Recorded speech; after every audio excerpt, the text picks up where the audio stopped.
갈라디아서 우리 강의 말씀 오늘 6장 6절부터 10절의 말씀입니다.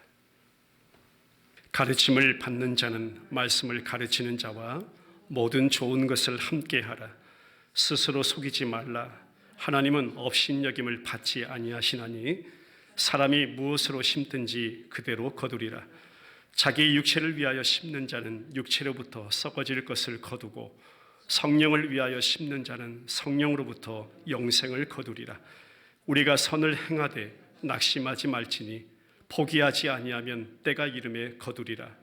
그러므로 우리는 기회 있는 대로 모든 이에게 착한 일을 하되 더욱 믿음의 가정들에게 할지니라. 아멘. 한번 따라해 보겠습니다. 우리 구원은 율법으로 된 것 아니다. 오직 예수 그리스도를 믿음으로 얻어집니다. 할렐루야. 여기에다가 율법을 살짝 첨가시켜서요, 인간 행위나 육체, 그 할례를 주장하는 거짓 교사들과 지금 맞서서 갈라디아 교회 공동체에 가만히 들어온 그 교사들과 맞서서 사도 바울이 지금 하나님의 생명의 말씀으로 이렇게 표현하고 싶습니다. 전투적으로 하나님의 생명의 말씀을 선포하는 것이 갈라디아서입니다.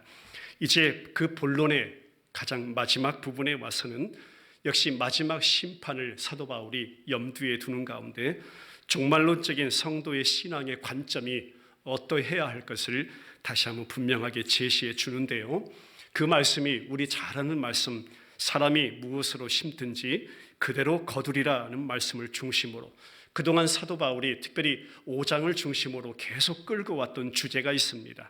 육체를 위하여 심는 거냐, 과연 성령을 위하여 심는 거냐, 더 자세히 원문대로 한다면 너희가 육체 안으로 심는 거냐, 성령 안으로 심는 거냐라는 그런 차원으로 지금 말씀을 선포해 가는 것입니다. 그러면서 명령, 너희들 스스로, 우리 자신 스스로, 저와 여러분들이 스스로 속이지 말라는 것입니다. 그러면서 설명하기를 하나님은 그 어떠한 것에도 속임을 당하시거나 그 어떠한 것에도 업신여김을 받지 아니하시는 분이라, 이것을 미리 말씀해 주고 그 귀한 말씀을 선포해 가는 것입니다. 역시 거짓 교사들을 염두에 두고 누가 너희를, 그러니까 너희에 해당되는 것은 누구입니까? 지금 편지를 받아든 수신자들을 말하고 갈라디아 교회 공동체의 지체들을 말하고 성도들을 말하고 오늘날 똑같아요. 저와 여러분, 오늘 하나님을 믿는다고 신앙생활을 하고 있는 우리 모든 성도들을 가리켜서 누가 너희를 꾀더냐라고 묻는 것입니다. 그러면서 동시에 스스로 속이는 나 자신, 우리 자신의 모습을 말씀을 통해서 돌아보게 하세요. 그러니까 저와 여러분들이 오늘도 속고 살아가고 있는 그런 모습을 다시 한번 돌아보게 하신다는 것입니다. 하나님 앞에서는 별반 똑같아요. 누구나 저를 포함해서, 우리들을 포함해서 세상의 많은 사람들이 이 심는 것과 거두는 것, 뿌리는 것과 거두는 것, 파종과 수확에 대한 이 불변의 진리에 관해서 매일 속으며 살아가고 있다는 것입니다. 뭐냐면 설명을 드리면 심음과 거둠의 주체와 주인이 나인 양 착각하고 살아간다는 것입니다. 열매의 공로와 영광과 가치는 다 내가 챙겨버립니다. 이야기하는 것은 전부 다 나를 이야기하고, 말하는 것은 전부 다 내가 했다라고 이야기하고, 자기 이야기, 그러니까 주인과 종의 위치를 어느 순간 내 마음대로 바꿔치기 해버렸다는 것입니다. 이전에 그러한 자였던 우리를 한번 따라해보죠. 이제는 할렐루야, 그것이 복음의 은혜임을 믿습니다. 이제는 하나님께서 그 아들 우리 구주 예수 그리스도의 십자가, 그 흘리신 성령의 피로 사 오셔서 하나님의 아들들 삼아 이제는 땅의 법이 아니라 하늘의 법을 따라 살아가는 하늘 시민권자 삼아주셨다. 그 모든 구원을 누가요? 그리스도 한 분으로 십자가로 성취해 내신 분이 우리 살아계신 하나님 아버지. 그렇기 때문에 그 하나님은 그 어떤 것에도 업신여김을 받지 아니하시나니, 그러니까 너희 착각하지 마라. 하나님은 우리가 우습게 여길 수 있는 분이 아니다라고 설명해 준 것입니다. 그러니까 씨를 뿌리고 그 결과에 대해서는 사람은 잠깐 눈을 감아 버릴 수 있지만 언젠가는 하나님께서 그 심은 것에 대해서 반드시 수확을 하고 거두실 때가 있을 것이다. 이렇게 설명하면서 이제 그러니까 너희는 지금 육체를 위하여서냐 아니면 성령을 위하여서냐, 더 가깝게 너를 위해서야 아니면 하나님을 위해서야. 이 말씀을 이제 깊이 적용하는 성도들의 실제 신앙생활의 경험의 세 부분을 말씀을 통해서 사도 바울이 확인시켜 주는 것이 오늘 본문의 위치입니다. 오늘 먼저 성도의 사역의 부분을 한번 살펴보기를 원합니다. 6절의 말씀은요, 이렇게 시작되죠. 말씀을 배우는 사람, 그 가르치는 사람과 어떻게 하라고 그랬습니까? 모든 좋은 것을 함께 해야 한다고 말씀합니다. 모든 좋은 것을 함께 나누어야 한다는 것입니다. 자, 말씀을 받는 자는 자신의 선생을 재정적으로 후원하라, 재정적으로 부양해야 한다는 말씀이 분명합니다. 그러니까 여기 믿음 안에서 말씀의 가르침을 받는 사람을 여러분 누가도 어떻게 그의 복음서에서 데오빌로를 부르고 있냐면 우리 말씀 한번 확인할까요? 누가복음 1장 4절인데요. 시작. 이는 각하가 알고 있는 바를 더 확실하게 하려 함이로다. 여기서 알고 있는 바를, 그러니까 이리하여 각하께서 이미 배우신 일들이 배웠다고 해요. 배우는 자라고 부르고 있는 것입니다. 이미 알고 있는 것, 배우신 그 모든 일들이 확실한 사실임을 아시게 되기를 바라면서 누가가 지금 편지하고 있어요. 말씀을 전하고 있는 것입니다. 오늘 그래서 목사는 자기가 속한 교회 공동체에 후원을 받으리라 믿고 그는 하나님의 말씀을, 그 말씀에 좋은 씨를 뿌리면서 생계를 거두어 살아갑니다. 그것이 일반적이죠. 저희 교회도 그렇게 하고 있습니다. 이 원리는요, 성경에서 아주 여러 번 강조되고 있습니다. 특별히 우리 예수님의 모습을 한번 보겠습니다. 예수님이 그러셨어요. 이제 복음을 들려가지고 다른 것 없어요. 옷도 많지 않아요. 많이 가지고 가지도 말라고 해요. 그냥 복음 하나 들려준 거예요.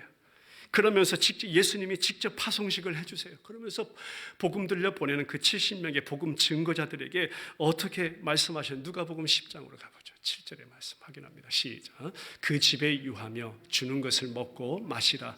일꾼이 그 삭슬 받는 것이 마땅하니라. 이 집에서 저 집으로 옮기지 말라 했습니다. 일꾼이 그 삭슬 받는 것이 마땅하니라 라고 말씀하시면서 복음 하나 들려주고 보내요. 가라고 해요. 바울이 여기서 같은 진리를 가르치기 위해서 앞에서 계속 저와 여러분들이 살펴본 바와 같이 심음 그리고 거둠, 씨 뿌림과 거둠의 비유를 분명하게 사용해 갑니다. 그리고 어떻게까지 설명했냐면 고린도 전서의 말씀으로 한번 가보겠습니다. 9장 11절인데요. 시작. 우리가 너희에게 신령한 것을 뿌렸은즉 너희의 육적인 것을 거두기로 과하다 하겠느냐. 무슨 말씀이냐면 우리가 여러분들에게 영적인 것으로 씨를 뿌렸으면 여러분들에게서 물질적인 것으로 내가 거둔다고 해서 그것이 지나친 일입니까? 이런 것이.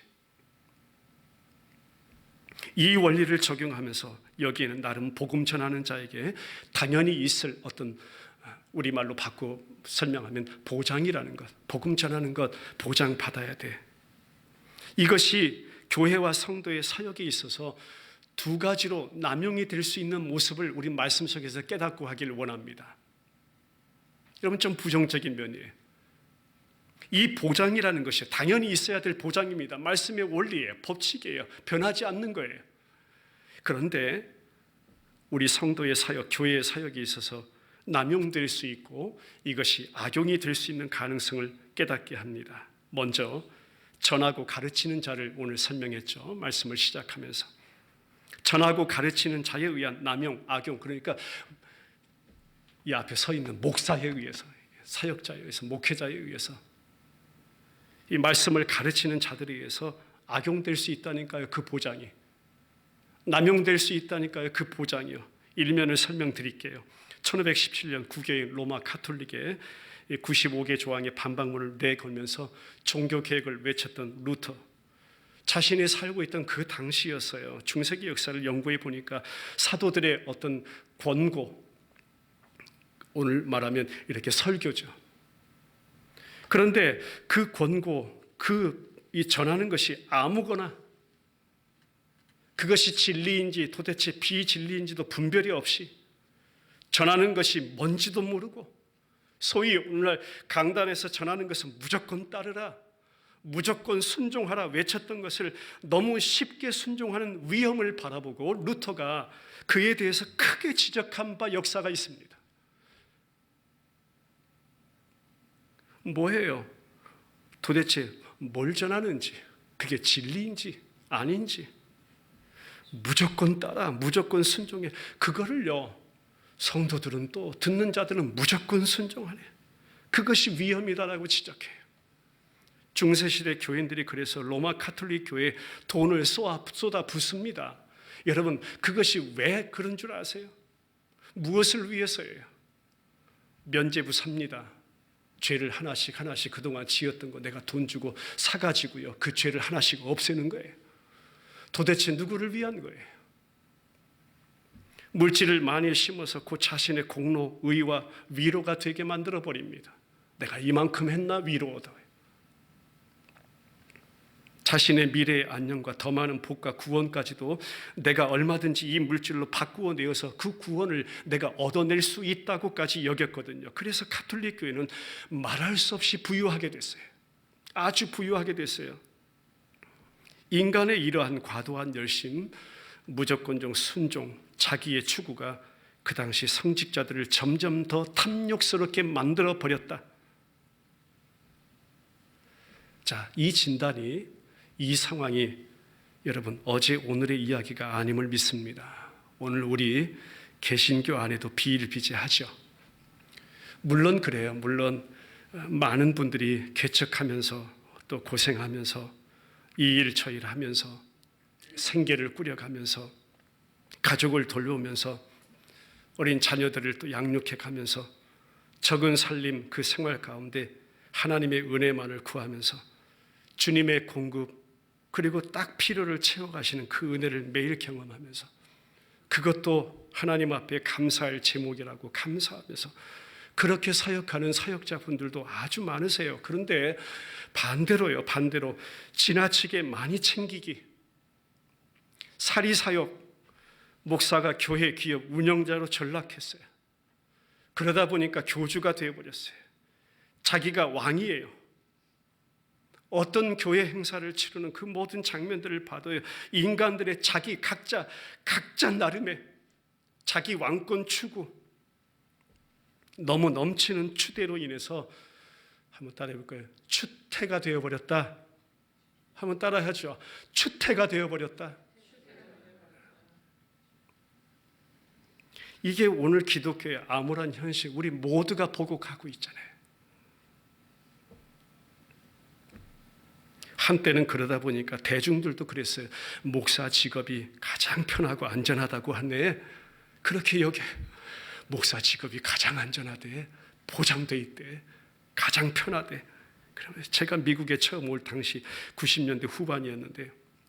그때만을 생각해 보면 한국의 명문대학, 특별히 명문 여대생들의 신랑감으로 가장 인기 좋고 성공한 직업 중에 하나가 목사의 자리가 올라가 있던 적도 있어요. 1위였던 때도 있어요. 수지 맞았다라고 할 만큼 목사 될 사람 만나면 수지 맞았다라고 그렇게 얘기. 우리 사모님 수지예요.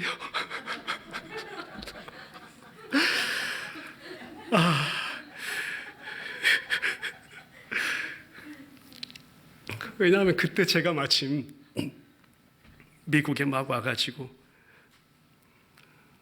첫 학기 또 공부를 이제 막 시작하려는 그런 무렵에 IMF가 터져버리고 교회 개척교회를 자그마한 개척교회를 또 부사역자로 섬기게 하시면 그러다 보니까 이 일 저 일 닥치는 대로 뭐 우리 말하잖아요. 투잡, 뜨리잡 막 이런 거 닥치는 대로 하면서 그렇게 하나님을 섬기고 있던 저에게는 이런 흐름들이 슬픈 마음이 들었던 것은 왜일까요? 왜 슬픈 마음이 들었을까요? 그러면서 목사들은 게으르고 싶은 유혹이 참 많이 들겠다. 게으르고 싶은 유혹 굉장히 많이 들어요. 그리고요, 유혹에도 굴복당할 때가 아주 많아요. 영국의 역사를 보면 영국에서는 목사들을 일명 자유업이라고 분류해가지고요, 어느 누구도 그들의 일을 감독하거나 간섭하지도 않았어요. 그러니까 목사들이 어느 순간 태만해져 버렸어요. 누구도 간섭 안 하니까요. 누구도 감독할 자가 없으니까. 그렇기 때문에 이런 차원에서 사도 바울이 이제 다시 말씀으로 돌아와서 외치는 것입니다. 어떻게? 고린도 전서로 가보죠. 9장 14절의 말씀. 시작. 이와 같이 주께서도 복음 전하는 자들이 복음으로 말미암아 살리라 명하셨느니라. 이런 거에 이와 같이 주님께서도 복음을 전하는 사람들에게는 복음을 전하는 일로 살아가라고 지시하셨다. 이렇게 해석되는 거예요. 도대체가 지금 너희가 하는 모든 일이 그런 차원에서 다시 갈라디아 교회 공동체로 들어와. 거짓 교사들과 그 안에 또 그동안 복음을 전하는 사역자들도 있었겠죠. 말씀을 가르치는 자들도 있어요. 그런 차원에서 정말 도대체가 지금 너희가 하는 모든 일이 육체를 위하여 심는 거냐, 육체 안으로 심는 거냐, 아니면 성령을 위하여 심는 거냐, 성령 안으로 심는 거냐, 이렇게 묻는 거예요. 이렇게 전하는 거예요. 도대체 너를 위하여냐, 누구를 위하여냐, 하나님을 위한 것이냐. 그러면서 하나님, 제 자신에게 지난 수십 년간도 하나님께서는 그냥 아는 지식 말고요, 주일날 제가 그냥 단순히 성경 지식, 객관적으로 아는 성경 지식 말고요, 말씀, 그냥 십자가 복음, 그 복음 앞에요, 정말 제가 부족하니까, 연약하니까 항상 저를 잡아다가 세워주시네. 조금 뛰쳐나가려 하면요, 하나님이 또 잡아다가 그 앞에 세워주시네. 특별히 말씀에 기록되어 계신 이 사도 바울이 전하는 예수님의 복음의 진리. 바울이 무엇만 전해요? 예수님께 받은 그 복음의 진리만 전하잖아요. 그 복음의 진리를 깨닫게 해주시면서요, 사람들이 그냥 세상에서 크다고 하는 대형교회도 섬기게 하시고, 정말 소수의 인원이 앉아서 예배하는 작다고 하는 개척교회도 봉사하게 하시고, 아니 교회를 아직 개척해가지고 섬기게 하시면서요, 이 일 저 일 하면서 목회하게 하시면서 하나님이 계속 깨닫게 하세요. 계속 깨닫게, 지금도 깨닫게 하세요.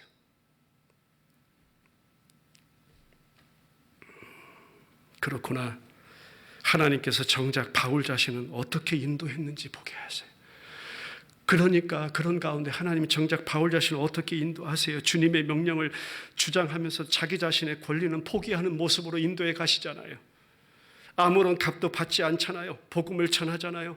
직접 장막 만들고 텐트를 만드는 자로 생활비 직접 벌어가면서 사역했던 것을 그때서야 이해할 수가 있었던 것이에요. 왜 그렇게 하셨을까? 왜 그렇게 하셨을까? 어떠한 상황에 주어져도 그거 남용하지 말라고요. 그 보장 악용하지 말라고요. 오늘날 목회자들이요, 단지 그 일에서 육체적으로 얻어낼 수 있는 것을 위해서, 자, 제가 만약 베델 침례교회 사역을 하면서 육체적으로 얻어내죠. 물론 생활의 보장을 받고 이렇게 지내는 것 위해서 그 일에 뛰어든다는 이 인상, 내가 세상적으로 돈 벌기 위해서 베델 침례교회에 부임해가지고 내가 이만큼 한번 쌓아봐야 되겠다. 그거 위해서 돈 벌고 부를 붙잡고 영화를 누리고 내가 한번 왕 되어 봐야 되겠다. 그런 것을 가지고 내가 베델 침례교회 제가 부임한 것 아니다. 아니죠. 그런 인상 주기 위해서 사도 바울처럼 뛰쳐나가가지고요, 일을 해야 된다는 것은 아니에요. 그런 것은 아닙니다. 절대. 내가 우리 성도님들에게 그런 인상 주지 않기 위해서 내가 나가서 그냥 열심히 일하고 돈 벌고 내가 스스로 해야 되겠다, 그렇게 해야 된다는 것은 아니에요. 성경이 그런 말씀을 하는 것은 아닙니다. 그런데요, 더 중요한 것이 어떤 차원이냐면 우리 자신을 먼저 이 말씀 앞에 비추어 봐야 한다는 것이에요. 지금 너 영수가 지금 말씀을 가지고, 예를 들어 우리 집사님들 가운데 앞으로 말씀을 가르치는 자 세워진다면 여러분들 각자에서 맡겨진 사명을 감당할 때 교회의 사역이다, 하나님의 일이다 감당할 때 내가 도대체 그거 육체를 위해서 하는 거야, 나를 위해서 하는 거야, 아니면 하나님을 위해서, 성령을 위해서 하는 거야, 도대체 무엇을 위해서 심는 거야, 그 마음의 의도를요, 중심을요, 하나님께서는 보신다는 거예요.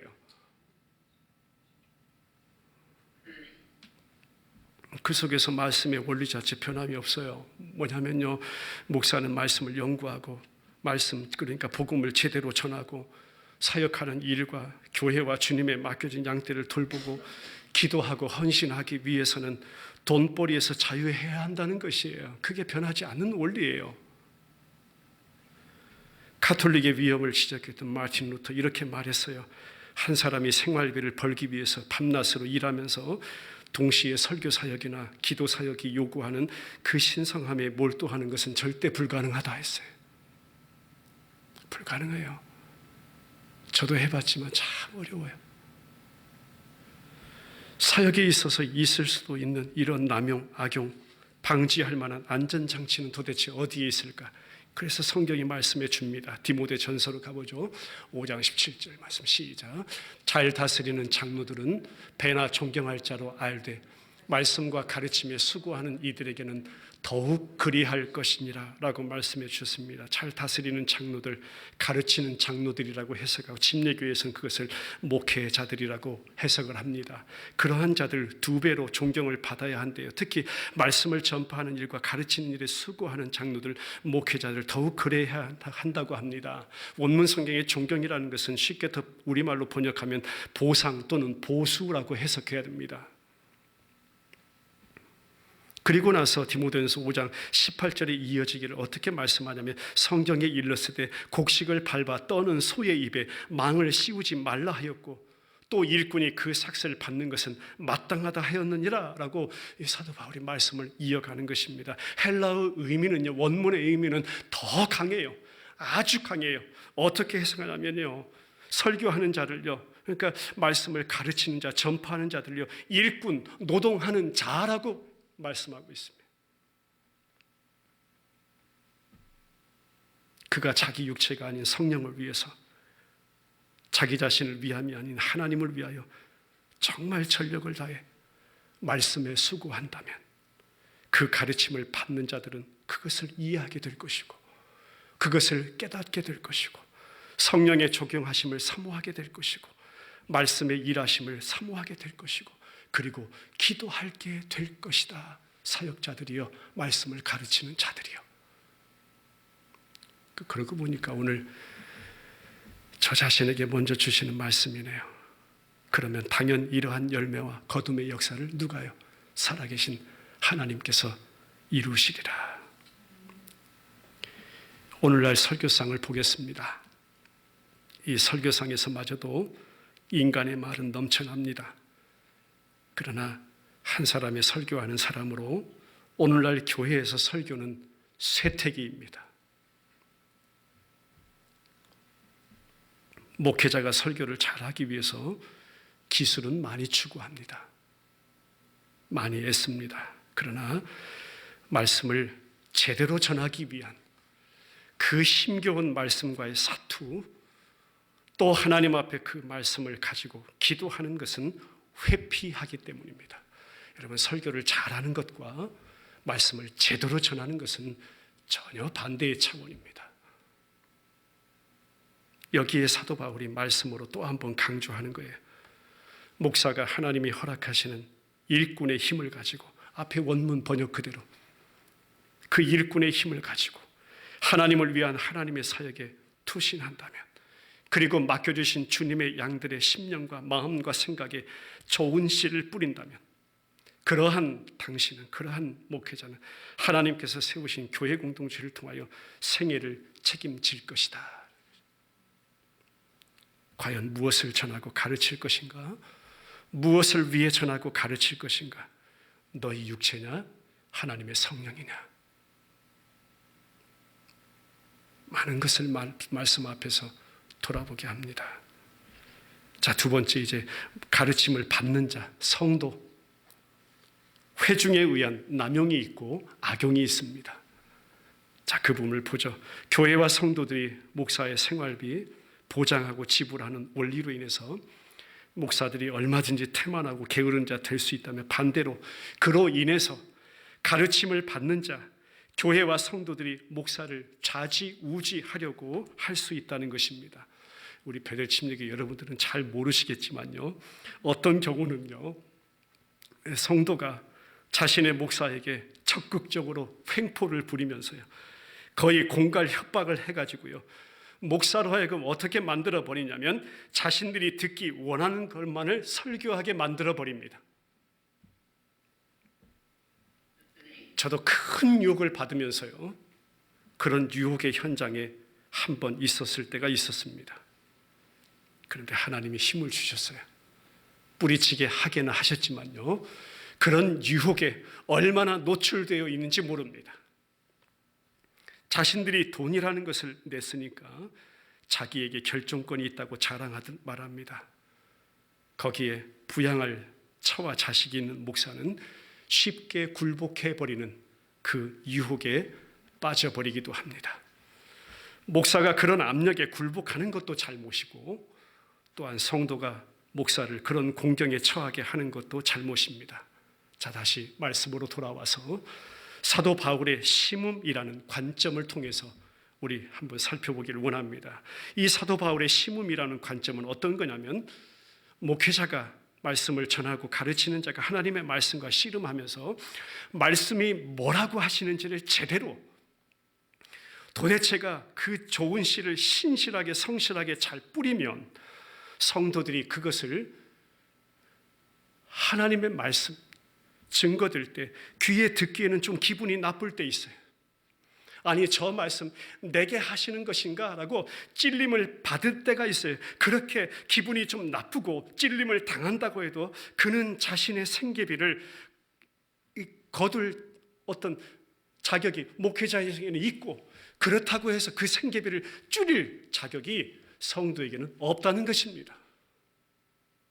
사람이 듣기 좋은 말 하는 것 거부한다고 해서 성도는 그의 생계비를 삭감해버릴 그런 권리는 하나도 없다는 거예요. 말씀을 제대로 전한다면. 심음과 거둠의 원리는 불변의 말씀입니다. 다시 말씀 원문으로 돌아가 보면, 가르치는 자와 가르침을 받는 자, 목사와 성도와의 올바른 관계는 한번 따라해보죠. 코이노니아. 이것은 교제, 협력의 관계라는 것을 의미합니다. 참으로 중요한 원리가 선포됩니다. 그래서 모든 것을 함께 하라라는 이 함께 하라에 우리 집중했으면 좋겠습니다. 그는 영적인 것을 성도들과 함께 하는 것이니 이렇게. 그러니 성도는 물질적인 것도 그와 함께 하라. 협력하라. 한 신학자는 주석하기를 이것을 절대 보수로 여겨서는 안 된다. 저 그렇게 여기지 않습니다. 우리 지체들도 마찬가지, 우리 교회 공동체 그럴 것입니다. 여러분, 성경에서 지금 함께하라, 사도 바울이 오늘 선포하기는 이 함께하라라는 이 풍성한 기독교적 단어, 여러분, 이 함께하라라는 것은요, 어떤 차원이냐면요, 우리가 성령 안에서 나누는 그 교제, 우리가 성령 안에서 나누는 그 협력에만 사용되는 말씀이 함께하다라는 말씀이에요. 교회의 사역, 성도의 사역, 우리의 사역은 과연 무엇에 의한 것이고 무엇을 위한 심음일까? 다시 한번 오늘 사도 바울이 갈라디아 이 마지막 후반부에서 전해주는 이 말씀에 찔림받고 저와 여러분 진정 함께하라. 성령 안에서 나누는 교제와 협력에만 사용되는 이 말씀, 함께하라의 진정한 말씀의 가치가 우리에게 재조정되는 그런 역사가, 그런 은혜가 있기를 간절히 바랍니다. 말씀의 찔림, 우리 자신이 먼저 그 앞에 재조정되는 은혜가 우리 안에 이루어지기를 간절히 소망해 봅니다. 다음 주에서는 이어서요, 성도의 거룩한 삶에도 도대체 무엇을 위한 거냐? 우리들의 착한 행실, 가끔 나타난 착한 행실도 도대체 무엇을 위한 거냐? 육체를 위함이냐? 성령을 위함이냐? 그 차원의 말씀을 함께 나누어 가도록 하겠습니다. 같이 기도드리죠. 우리 말씀을 기억하시면서 말씀을 전하고 가르치는 자, 말씀을 또 듣고 배우는 자, 그 긴밀한 관계, 교회 공동체, 더 넓게 하나님의 나라, 또 주님의 모든 사역, 교회의 사역, 성도의 사역, 각자 맡겨주신 사명의 자리, 도대체 무엇을 위한 것인지를 다시 한번 우리 말씀 앞에 찔림받고 재조정 되기를 간절히 소망합니다. 저나 우리 사랑하는 지체들, 우리 처한 사명의 자리가 다 각기 다른데 하나의 교회 공동체로 하여금 함께하게 하셨습니다. 교제하게 하셨고 협력하게 하셨습니다. 하나님, 우리 안에 성령의 놀라운 역사를 허락하여 주옵소서. 진정 말씀 속에 하나님의 뜻이 공동체 가운데 온전히 이루어지게 하소서. 오늘날 세우신 모든 교회들이 그 역사, 그 은혜가 회복되게 하시고, 모든 사역자들 안에 그 역사, 그 은혜가 회복되게 하시고, 부르신 주의 백성들 안에 그 역사와 그 은혜가 회복되게 하여 주옵소서. 나를 위함이 아닌 오직 주를 위하여, 나의 육체를 위함이 아닌 성령을 위하여, 아버지 하나님을 위하여 심고 거두시는 그 하나님의 놀라우신 역사를 우리의 신앙생활 가운데 하나님 또 체험해 갈 수 있도록 날마다 깨달음을 허락하여 주옵소서. 우리 베델 침례 교회 공동체 참 주님 보시기에 기뻐 받으실 만한 아버지 교회 되기를 소원합니다.